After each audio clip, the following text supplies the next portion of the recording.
I'll tell you a little bit about myself. I don't have children. I don't have children. All this time, it didn't happen for me. And like a lot of people who are childless, I have opinions about how parents parent. And I'm especially interested out and about when it seems like a child is being ignored. And so rather than saying something about it, trying to fix it, I made a little song about it. So maybe you could relate. I'm gonna steal your kid, 'cause it seems you don't care. Baby food encrusted my house, uncombed hair. I'm going to grab your child. I will take your tot. Supermarket, unattended shopping cart. Well, why not? Da da da. Da da da da da da. Mama, Papa, it'll be okay. I'll return him or her some other day. Probably right away. Right away. It's a big responsibility, isn't it? Some of you know that. I can barely take care of myself. When I was in my 20s, a makeup artist told me I have cheekbones like Isabella Rossellini. Cheekbones so well defined, I could cut hard butter with them. So I cut the butter. I kept cutting the butter, so much butter, obviously I ate it all, and now you might recognize me from bullying. Yeah. When you're big, it's like it seems to be the two avenues for you. Either be funny or be a teaser, because you're helping people be better. Consider the young man who got embarrassed when he was recorded playing his lightsaber, right? That little kid, long time ago it was, he grew up to be a lawyer. He was inspired by the embarrassment. He grew up to be a lawyer. So tough love sometimes works. Sometimes, not all the time. Of course not. Yes, one time when I was downtown during a time when strangers still talked to each other and women tolerated it. 2019. It was 2019. A man pointed to the sidewalk in front of me and he said, "I found your smile. Do you want to pick it up?" I bent down to pick it up, but it turned into this on the way back. That didn't make him smile. Thought he was saving me from my thoughts. Wanted me to be pretty. I do look sad usually and homeless. Strangers, I should say, pardon me, yell advice at my frowny face. Standing at the corner of Douglas and Yates, like they made some good life coach decisions trying to tell me how things are gonna get better. Tomorrow never comes, but someday we'll be here. So I ride the bus a lot, and on the bus you are surrounded by powerful smells that are clean or dirty. Little kids in strollers, long past the age of being carted around in a stroller. You can tell because their knees are very bent. It's time for you to walk.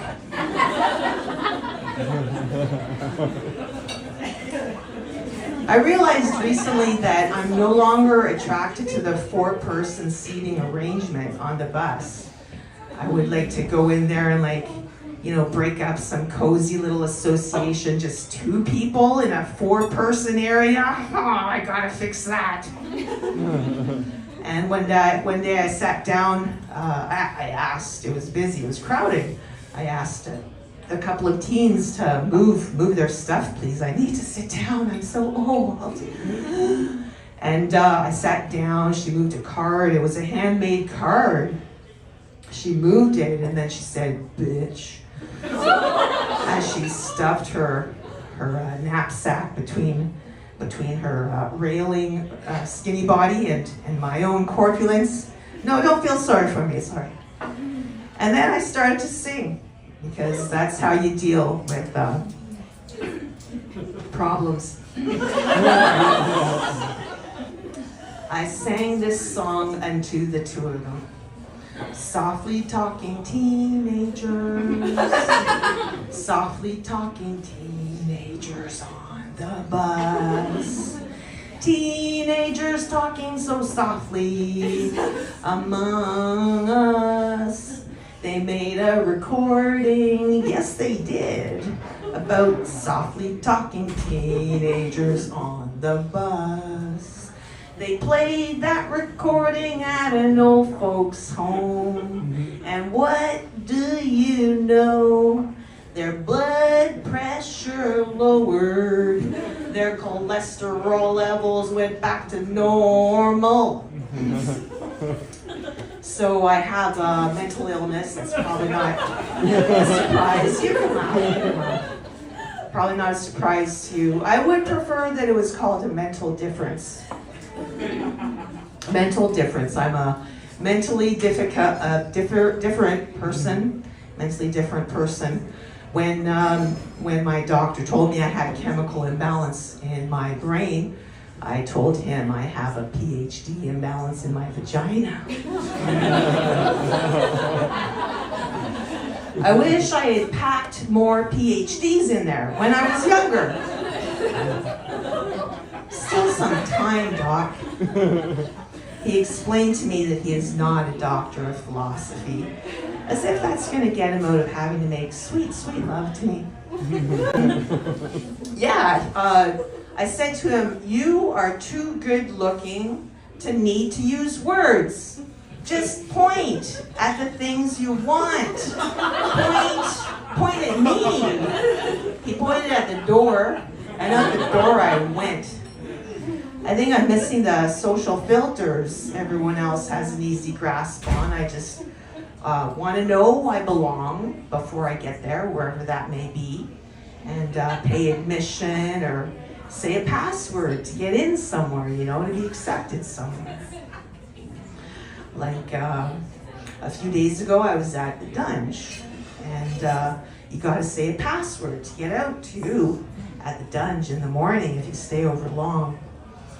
I talked to a woman who had forgotten her purse on a bus, so she said, "Who the hell brings money to an orgy? A fanny pack would have been a better choice. Harder to lose. A little distracting as it slaps against your back as you get your fanny packed." That's how the British say it. I'll leave you with this one. I've got an awkward medical condition, and I'm gonna sing to my doctor about it. If you thought the other stuff was, this is even. I got a pimple on my pussy and I don't know how it got there. Pimple on my pussy, why is it there? It's amazing I found it, it's so hairy around it. So amazing I found it, so hairy around it. My underwear is clean, because it's at home in a drawer, folded and stacked neatly. It's expensive, so I don't wear it. That's how you show respect. I got to go to my doctor and ask her to pop it. Hey lady, use 2 fingers. I know you're not flirting.